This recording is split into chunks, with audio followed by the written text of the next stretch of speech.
Salut à tous et que la grâce de Jésus abonde toujours dans vos vies. Sur tous les continents et dans toutes les nations, nous proclamons la Seigneurie de Jésus-Christ, Sauveur, et que seule la crainte de Dieu nous aide à lui plaire et non celle des hommes. Comment vas-tu, Pasteur Kofi? Très bien, merci. Je peux te le rassurer. Et le Seigneur est toujours fidèle. Et pour tous nos amis, je prie que cette fidélité soit votre bouclier avec force. Maintenant, voici comment la puissance de la parole de Dieu a produit dans la vie de Aaron un miracle de restauration inattendu. Eh bien, réjouissez-vous. Je n'ai jamais pensé, à aucun moment de ma vie d'ado, que je finirais en institut psychiatrique. Ma vie entière m'aurait amené à cela. Comme c'est décevant. J'ai toujours pensé que les chrétiens étaient des gens très déterminés qui voulaient en fait juste m'éloigner de tout ce qui est amusant. Si on est méchant, on se fait punir par Dieu puisqu'il est bon et donc il ne supporte pas le mal. J'avais cette vision de Dieu, lointaine et arbitraire. Je suis allée dans une université chrétienne. On va à la chapelle 3 fois par semaine et on s'habille bien tous les jours. Et on est vraiment intelligent. Et on n'a que des 10. Et on travaille dur. Et tout le monde t'aime. Et on fait tout ce qu'il faut et on a un brillant avenir. En fait, je pensais, je vais croire en Dieu dans ma tête, mais je ferai quand même ce que je veux. Dès que j'ai quitté la maison et que j'ai eu l'occasion d'aller à une soirée et de boire à 18 ans, je me suis dit, oh ouais, je ne l'ai jamais fait, on va s'amuser. Je vais essayer de nouvelles choses.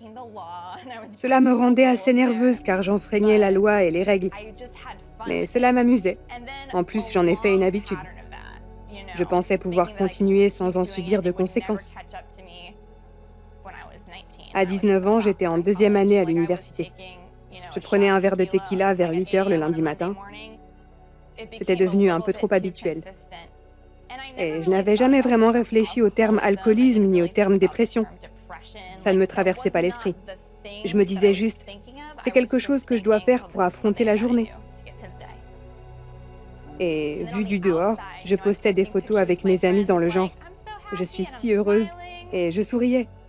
Je pouvais presque sentir que mon moi, ma santé mentale et physique se détériorait. En tant qu'ado, j'avais entendu parler d'automutilation par des amis. Et quand j'ai eu 17 ans, je me suis dit « Peut-être que je vais essayer une fois ». Et dès l'instant où j'ai vu le sang, c'était comme « Tu deviens accro ». La dopamine prend le dessus et d'une manière très tordue, je me faisais presque du bien en me mutilant. J'ai regardé mes bras et mes jambes et je me suis dit « Ce n'est pas réel. Je n'aime pas du tout qui je suis ». L'alcoolisme progressant, l'envie d'automutilation augmentait de plus en plus. Et je me disais que même si Dieu m'aime, il ne va pas vouloir trop m'approcher. Car regarde ce que je suis devenue. Quand je suis rentrée à la maison pour Noël après le semestre d'automne, tous ces sentiments se sont mis à émerger et je ne pouvais pas les contrôler. Et je me souviens que mes parents m'ont demandé pour la première fois « Es-tu déprimée ?» Et je leur ai dit « Non ». Je suis repartie pour le semestre de printemps et je n'arrivais plus à me contrôler. Tout lâchait en moi. Mais j'avais une pensée qui me revenait sans cesse. La mort. Je pouvais mettre un terme à cela. Je n'avais pas à l'endurer comme ça. C'était très fort et j'y pensais tout le temps. Et je me souviens qu'une nuit, je me suis dit « Il faut que j'essaye. Il faut au moins que j'essaye une fois. » Alors j'ai pris la lame de rasoir et je me suis ouvert les poignets. Et rien ne s'est passé, alors j'ai continué. Et à la fin, il y avait du sang tout autour de moi. Mais je tenais bon et je me suis dit « Je ne crois pas que cela va marcher. » J'avais cassé la lame et je n'avais rien pour la remplacer. Mon amie est entrée et elle a mis un terme à ce que j'étais en train de faire. Et je crois que c'était la première fois que je pleurais vraiment, depuis longtemps. Après une tentative de ce genre, on ne peut pas retourner de suite à la vie normale. J'ai dû être internée pour 1 semaine après ça. Et je me souviens que je ne faisais que pleurer. Et je pensais, je n'ai jamais été aussi bas. C'est comme ça que je finis. Ma vie entière m'aurait amené à cela. Comme c'est décevant. Quand on a 19 ans et qu'on veut un avenir brillant mais qu'on se rend compte que Oh mon Dieu, il n'y a pas grand-chose qui va dans ma vie. J'ai dû renoncer à mon entêtement, car j'ai compris qu'en fait mes plans n'étaient pas meilleurs que ceux de Dieu. Même si les siens n'étaient pas si bons, ils devaient être meilleurs que ce que je vis, parce que ce n'est pas vraiment terrible. Je me souviens m'être réveillée le lendemain et être allée dans la pièce où tous les patients passent leur temps. Et il y avait un groupe d'étudiants infirmiers. Et, surprise, un type surgit de nulle part et s'assoit près de moi. Il m'a dit « Je crois que Dieu veut que je te parle. » Et je me suis dit « Hé, ce type est dingue. Je ne suis pas sûre. » Et il a dit « Je peux ressentir ta douleur. Je sens ce qui se dégage de toi et je veux que tu saches que Dieu t'aime et qu'il ne t'a pas abandonné. » Et il m'a dit de lire ma Bible tous les jours, ce qui était trop bizarre, car j'avais l'habitude de le faire quand j'étais ado. Alors il m'a dit « Tu sais, commence par les psaumes. Lis tous les psaumes et quand tu auras fini, lis les évangiles, Matthieu, Marc, Luc et Jean. » Je me souviens avoir pensé « S'il peut dire cela, cela veut dire que quelque chose de bon va émerger de ma vie. » Je ne sais pas quoi, mais je sais que ce sera mieux que le présent. Ce qu'il m'a donné ce jour-là, c'était beaucoup d'espoir. Une vision de moi sortant de là et faisant peut-être quelque chose de bon avec ma vie. Il m'a donné une raison d'essayer d'aller mieux, une raison d'arrêter de boire, car enfin j'avais l'éventualité de quelque chose de mieux. Et donc je suis retournée au cours et j'ai finalement décidé, je vais me mettre à lire un chapitre chaque jour comme il me l'a dit. Le premier jour, rien n'a vraiment changé. Le second jour, rien n'a vraiment changé. Mais au fil du temps, j'ai vu que dans ma vie, les choses se mettaient en place et que mes yeux s'ouvraient sur des tas de choses. Je m'automutilais toujours. Je luttais encore avec cela. Avec la dépression aussi. Tout n'a pas disparu tout de suite. Mais au bout d'un moment, j'ai ressenti que on m'envoie vers le bon médecin et que ce médicament va sûrement m'aider. Dans le courant du premier semestre, je ne sais pas vraiment quand cela s'est arrêté. Je ne sais pas de quand date ma dernière coupure, mais je me souviens qu'à la fin de l'année, je me suis rendu compte que ça faisait vraiment longtemps que je ne m'étais plus mutilée. Je ne voyais même plus les cicatrices sur mes bras.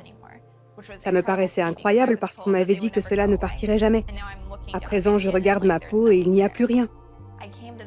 J'ai pris conscience que ma foi n'est pas quelque chose vers quoi je me tourne quand je me sens forte, mais quand je me sens faible et vulnérable. C'est quand je sens que je n'en peux plus. Et je dois constamment admettre que j'ai un besoin désespéré de Jésus, parce que je n'ai personne d'autre à qui me fier. Je continue à lire un chapitre par jour.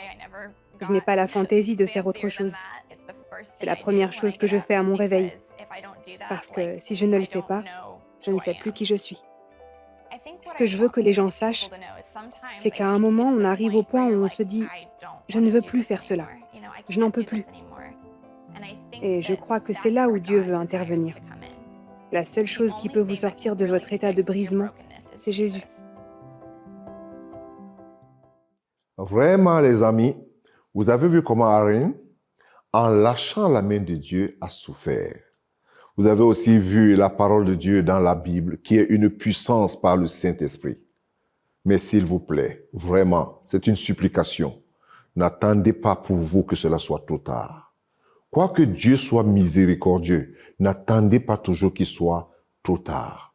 La vie nous enseigne par beaucoup d'autres choses. Et il ne faut pas prendre l'amour inconditionnel de Dieu pour acquis. Beaucoup de personnes se disent toujours, à la fin, je saurai comment faire. Tu n'as aucune garantie. Et il n'y a rien de permanent dans cette vie. Certaines personnes décident de jouer avec leur vie, mais ne comprennent pas que certaines choses peuvent être vraiment assez courtes, que vous n'avez même pas le temps de réfléchir. Réfléchissez posément, mais choisissez la bonne direction. C'est ce que je peux vous dire.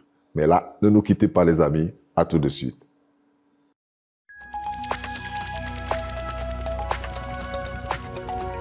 Si vous avez des questions spirituelles, des besoins de prière ou même si vous avez besoin de conseils, n'hésitez pas à nous contacter aujourd'hui à cette adresse ou au numéro suivant. Nos conseillers sont là pour vous aider. N'oubliez pas, nous sommes là pour vous.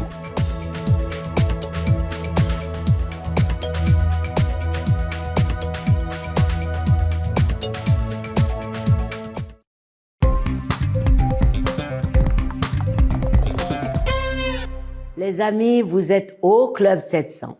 Les bontés du Seigneur ne sont pas épuisées.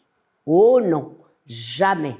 Regardez Jocelyne qui avait tant souffert par ses grossesses qui n'arrivaient pas à leur terme. Ce qui est très difficile pour une mère, bien sûr. Alors Jocelyne sombra dans des drogues pour en finir, devinez où? En prison. Le 3 octobre 1995, il rentrait à la maison pour me voir être pom-pom girl à un match de football. Mais il n'est jamais arrivé. J'étais très en colère contre Dieu de m'avoir enlevé quelqu'un qui était si bon pour moi, dont j'avais besoin. Jocelyn James vivait avec son oncle Wade lorsqu'il perdit la vie dans un accident de voiture. Il lui avait donné un abri sûr contre son père, un alcoolique violent. Quand il me fouettait avec la ceinture, je me sentais impuissante. Ça faisait tellement mal que je voulais le tuer. En plus de permettre à Jocelyn de s'échapper, son oncle lui montra que son père n'avait jamais pu. J'avais besoin de l'amour de quelqu'un. Je voyais des familles avec leur mère et leur père, et je n'avais pas ça. C'était un homme pieux, il m'aimait. Avec la disparition de son oncle et de son amour, Jocelyn sombra dans une profonde dépression. À 16 ans, la pom-pom girl, autrefois populaire et étudiante modèle, quitta le lycée et commença à faire la fête et à boire. Je ne me souciais pas de la vie. Je ne me souciais de personne. J'étais juste en colère. J'étais blessée et je savais que lorsque je buvais, je ne ressentais rien de tout cela. Au début de la vingtaine, Jocelyn était mariée, travaillait dans une usine et prenait de la méthamphétamine. Les seules fois où elle s'est arrêtée sont les 3 fois où elle est tombée enceinte, qui se sont toutes soldées par des fausses couches. Ça a blessé mon cœur plus que ça ne m'a blessé moi. Je ne savais pas si quelque chose clochait chez moi, si quelque chose clochait chez lui, ou si c'était simplement Dieu. 2 ans plus tard, son rêve se réalisa. Jocelyn donna naissance à une fille et 3 ans plus tard à un fils. À cette époque, elle et son mari divorcèrent et elle recommença à prendre de la méthamphétamine. Lors d'un contrôle de routine, les médecins découvrirent qu'elle avait un cancer des ovaires. Il fallut 6 opérations pour enlever le cancer, mais cela la ramena également sur la voie de la dépendance. Cette fois, aux analgésiques sur ordonnance. Ça a complètement changé ma vie. Ça a endormi tout ce qui était en moi. Lorsque les prescriptions cessèrent, elle commença à obtenir des opiacés de collègues de travail. Au cours des 5 années qui suivirent, elle sombra dans la dépendance, passant des pilules aux piqûres 16 fois par jour. Les opiacés prennent le contrôle de votre corps, votre esprit, votre corps, votre âme. Au fil des ans, Jocelyn perdit tout, sauf ses enfants. Elle fut arrêtée à de nombreuses reprises, car elle vendait de la drogue et volait pour financer sa dépendance. En 2012, les ravages de la dépendance avaient pris le dessus, et elle ne pesait plus que 43 kilos. Pourtant, elle était dans le déni. J'ai perdu tout respect de moi-même et tout respect des autres. Je suis passée d'une dépendante fonctionnelle à une personne qui ne pouvait même pas se réveiller si elle n'avait pas sa dose le matin. En novembre de cette année-là, n'ayant nulle part où aller, elle emménagea avec ses enfants chez son ex-mari. Un soir, elle regardait les infos lorsque sa photo apparut comme la personne la plus recherchée du comté de Franklin.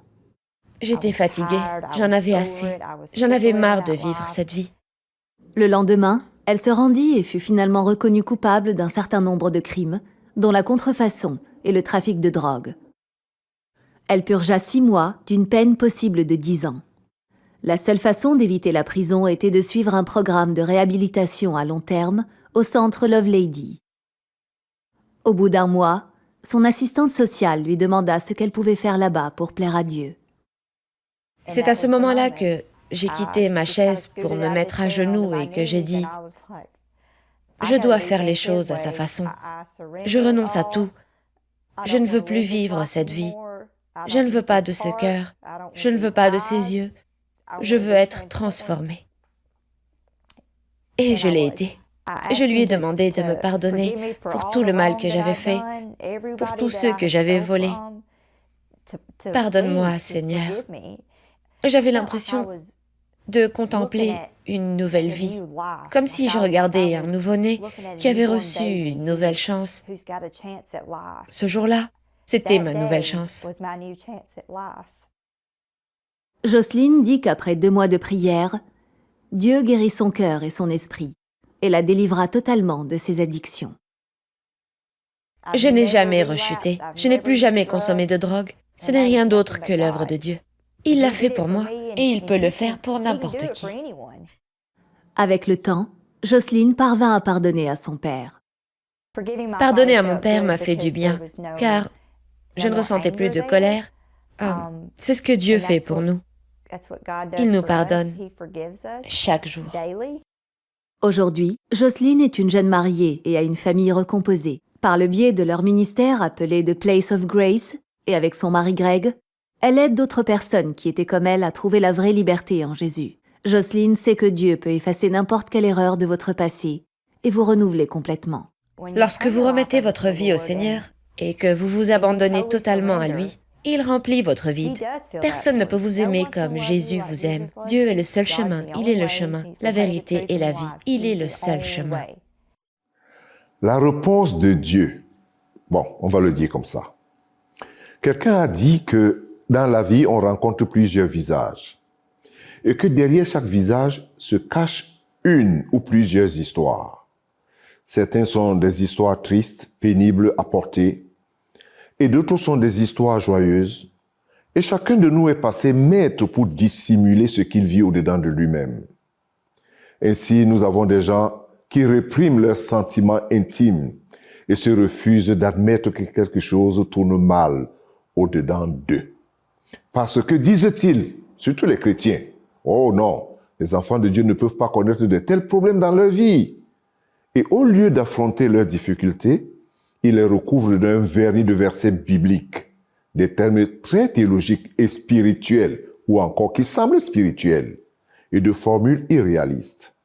Ainsi, les problèmes niés par nous-mêmes s'enfoncent sous la surface pour réapparaître plus tard sous diverses formes de maladies qui donnent des mariages très souvent malheureux, provoquant même parfois la destruction émotionnelle des enfants.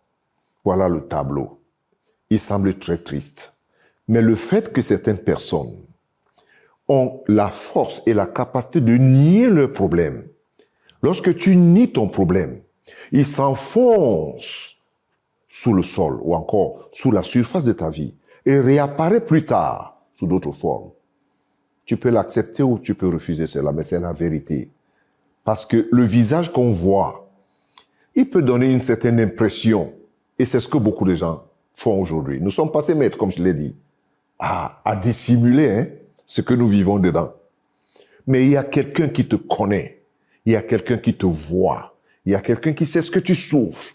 Cette personne, c'est le Fils de Dieu. C'est Jésus-Christ. Vous savez, on peut cacher les choses aux gens. On peut mentir à d'autres personnes. On ne peut pas mentir à soi-même. On ne peut pas mentir à Dieu. Et il y a une troisième personne qu'on ne peut pas mentir. C'est le diable. On ne peut pas le mentir. Parce qu'il lit. Il lit ce que tu souffres. Il ne sait pas ce que tu penses, mais il lit par tes apparences. Est-ce que tu veux au moins être guéri en ce moment? C'est juste une question. Est-ce que tu veux prier avec moi? Alors si tu veux prier, prie avec moi. Seigneur Jésus, en écoutant ta parole, je confesse mon besoin de toi, Seigneur. Et je t'ouvre la porte de mon cœur maintenant pour être guéri. Je ne veux plus paraître. Non, je ne veux plus paraître. Change ma vie, Seigneur, et guéris-moi. Amen. Et Amen. Je peux te dire que Dieu est fidèle, comme Massi a toujours l'habitude de le dire et la Bible le dit. Dieu est fidèle. Sois béni et sois guéri. Au nom de Jésus-Christ. Merci. Merci, cher pasteur. Je prie que nos amis tiennent bon la main du Seigneur malgré les situations difficiles. Et notre centre d'appel est toujours prêt à prier pour eux. Parce que vous savez, quand vous êtes dans le désarroi, quand ça ne va pas, vous voulez vraiment une oreille attentive. Et mieux, si la personne peut encore prier pour vous, c'est une bonne chose. Dites-nous aussi les bienfaits de Jésus dans vos vies. Ne nous quittez pas tout de suite.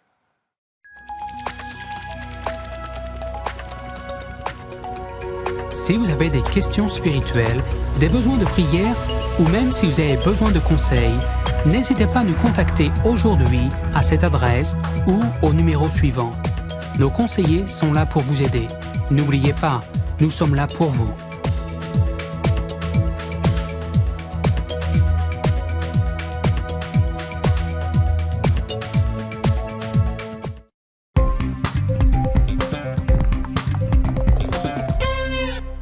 Bienvenue de nouveau au Club 700. Allons voir le petit Jésus. Oh oui, c'est son vrai nom. Il vit en Honduras et on donne beaucoup ce nom-là là-bas. Voici son histoire. À peine 2 ans, il ne pouvait plus voir. Les docteurs ont dit cataracte juvénile. Il faut vite opérer. Devinez qui l'a fait. Jesus aime son père et se réjouit chaque fois qu'il rentre du travail. Mais quand Jesus a eu 2 ans, ses parents ont remarqué que leur fils avait du mal à voir. Il trébuchait quand il marchait et tombait parfois. Il semblait également incapable de fixer ses yeux sur quoi que ce soit. Voici le père de Jesus, Jonathan. J'ai aussi remarqué que quand Jesus avait quelque chose dans les mains, comme mon téléphone, il devait le rapprocher de son visage pour le voir. C'est là que j'ai su que quelque chose n'allait pas. Malgré les risques liés à la pandémie de Covid, ils emmenèrent leur fils chez un ophtalmologue. Jonathan nous dit que le médecin avait diagnostiqué une cataracte congénitale dans les 2 yeux de son fils. Il ajouta que le médecin leur a conseillé de prévoir une intervention chirurgicale immédiate pour éviter une perte de vision permanente. J'ai pleuré de nombreuses nuits pour mon fils. Je me réveillais et demandais à Dieu pourquoi Jesus avait ce problème. Jonathan est chauffeur de taxi. Ses revenus limités, surtout pendant la pandémie, ne leur permettaient pas de payer l'opération. J'aimerais avoir de l'argent, pas pour être riche, mais pour pouvoir payer l'opération de mon fils. Il en a besoin maintenant, et il n'y a pas de temps à perdre. Lors de leur visite suivante chez l'ophtalmologue, Jonathan avoua qu'il ne pouvait pas payer l'opération. Un membre du personnel de la clinique mentionna alors qu'Opération Bénédiction avait aidé d'autres familles pauvres en leur offrant des opérations. Lorsque nous les avons rencontrés, nous leur avons dit que des donateurs d'Opération Bénédiction avaient permis à Jesus de se faire opérer gratuitement des yeux. Merci. Merci beaucoup pour cette nouvelle. Opération Bénédiction Honduras fit en sorte que Jesus soit opéré des 2 yeux dans un hôpital voisin. Un chirurgien retira les cataractes et les remplaça par de nouvelles lentilles dans les 2 yeux. Les médecins annoncèrent au couple que leur fils avait retrouvé la vue. Aux donateurs qui ont donné à Opération Bénédiction pour aider mon fils à se faire opérer, je veux dire merci. Ils sont loin d'ici et je ne les connais pas, mais je prie pour que Dieu les bénisse. Eh bien, le grand Jésus, lui qui s'appelle Jésus-Christ le Sauveur, a pourvu à l'opération grâce à vos dons et hobbies. Il voit très bien aujourd'hui. Merci à tous et continuez. Le pasteur est certainement prêt pour les questions-réponses parce que c'est maintenant le temps. Et voici, pasteur, la première question. Depuis 2014, ma vie est tourmentée. J'ai consulté plusieurs marabouts, près de 8, toujours rien. Que dois-je faire? Je ne sais pas quoi faire face à ces esprits maléfiques qui hantent et troublent ma vie jour et nuit. Souvent, je pense que c'est mieux de me suicider. Aidez-moi, pasteur, je suis dépassé. Merci pour la question. Et je voudrais dire d'abord d'emblée que c'est très triste d'écouter la situation que vit la personne. C'est vraiment triste. Il n'y a rien de plaisant dedans. Mais je ne pense pas que la solution serait le suicide. Non, ne vous suicidez pas. Pas seulement vous, mais toute autre personne qui écoute cette question, cette situation que cette personne traverse et qui a de telles pensées suicidaires. Non, ne le faites pas. Ne vous découragez pas. C'est peut-être pas facile pour vous. Et puis de l'autre côté, aller chez les marabouts n'est pas non plus la solution. Dieu, la Bible nous dit que Jésus a dit, lorsque vous priez, dites notre Père qui est aux cieux. Dieu est notre Père, il est votre Père. Non, ne vous tournez pas vers les devins, vers les marabouts qui vont vous raconter des tas de choses. D'ailleurs, vous n'avez pas trouvé de solution. La solution est en Dieu, en son Fils Jésus-Christ. Cherchez une Bible. Je ne vous dis pas que vous trouverez directement quelque chose dans la Bible, mais la Bible, c'est la parole de Dieu, c'est la puissance. Dans cette parole, il y a la vie. Non seulement nous prions pour vous, et nous prierons davantage pour vous porter devant le Seigneur et pour vous encourager. Ne vous suicidez pas, mais mettez votre confiance dans le Seigneur. Il n'est pas tard tant qu'il y a la vie. Que Dieu vous bénisse. Deuxième question, pasteur. Elle dit, bonjour, je voudrais que Dieu me donne un mari. Je ne sais pas par où je vais commencer. Pasteur, c'est bien compris, hein? Elle voudrait que Dieu lui donne un mari, et un bon, bien sûr. Il faut dire que chacun a ses problèmes ici dehors. Il y a d'autres qui veulent se marier et veulent vraiment avoir un mari ou une femme. De l'autre côté, il y a d'autres qui veulent divorcer parce qu'ils en ont marre. Voilà la complexité de la vie. Alors, à cette personne qui ne demande pas où commencer, il y a toujours un commencement. Pourquoi ne pas se tourner vers le Seigneur? Si vous avez des parents, des amis, pourquoi ne pas se tourner vers vos parents ou vers des personnes assez intimes pour des temps de conseil, pour des temps de prière, pour des temps d'attente aussi? Et puis, à la fin, je voudrais vous dire quelque chose. Ne vous mariez jamais parce que vous êtes désespéré. Sinon, vous pouvez tomber sur la mauvaise personne. N'attendez pas le mariage comme une fin. Non, ne le faites pas. On peut même être plus heureux sans être marié parce qu'on en voit aujourd'hui. Il y a vraiment beaucoup de cas de ce genre-là. Mais je voudrais dire à la personne, ne cherchez pas le mariage dans le désespoir. Ne soyez pas désespérés. Vous donnerez à l'ennemi une occasion d'ouvrir une porte qui ne va pas vous porter bonheur. Le mariage doit être recherché dans le repos, comme la Bible dit. C'est dans le repos et la tranquillité que sera votre salut. Cherchez d'abord à connaître le repos et la tranquillité. Et Dieu vous bénira, il ouvrira une porte pour vous. J'en suis certain. Vraiment, soyez encouragés. Merci. J'espère que vous êtes satisfaits. Rendez-vous donc la semaine prochaine pour d'autres réponses. En attendant, suivez-nous sur YouTube.